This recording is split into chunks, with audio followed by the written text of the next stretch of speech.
Hi, today I'm going to be teaching you about conversions and how to go from a milligram to a microgram. So to start, here is a conversion chart for you guys to look out and follow through as we go along.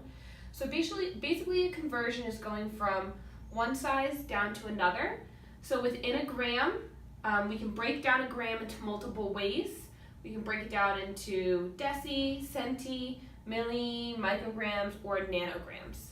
But today, like I said, we're going to focus on milligrams and micrograms. So to start, let's pretend that we have 1 milligram of lead. PB is lead, and this is micrograms. And we want to end up at, this is milligrams, and we want to end up at micrograms. So to set up our equation, let's fill in what we know. We know that we have 1 milligram of lead, and we want to end up at a microgram of lead. So by setting this up, it's allowing for us to see where we need to put our different units for cancellation. So because we want to end up with micrograms, we know that we're going to want to put micro on top of the lead, and then we're going to put the milli on the bottom to cancel out. Great, so now that we have our units, now we can actually fill in our numbers.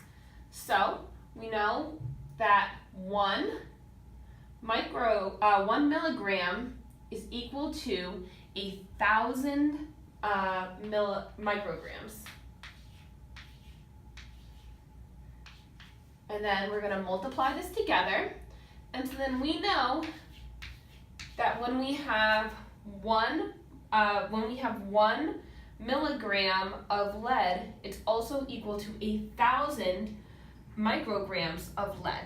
We can go back and check our answers by looking and seeing where we are starting at.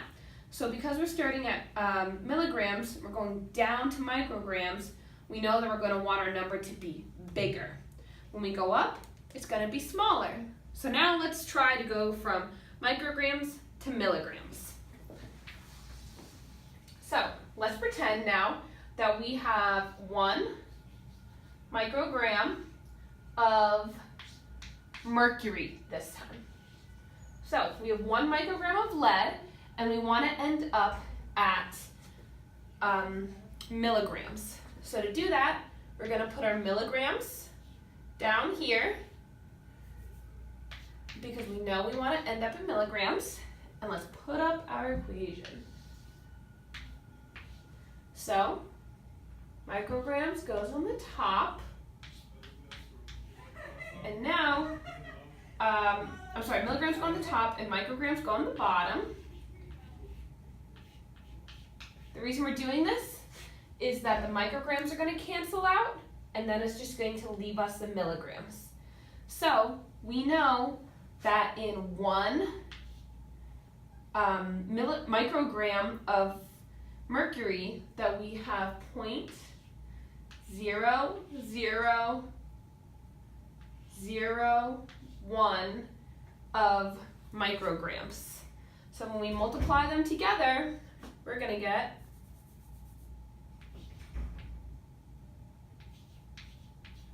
we're going to get 0.001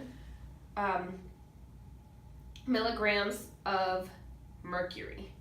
And then let's go back and check our answer by looking, because we're going from micrograms up to milligrams, we want our number to be smaller. So we can check, and that checks out. So great job.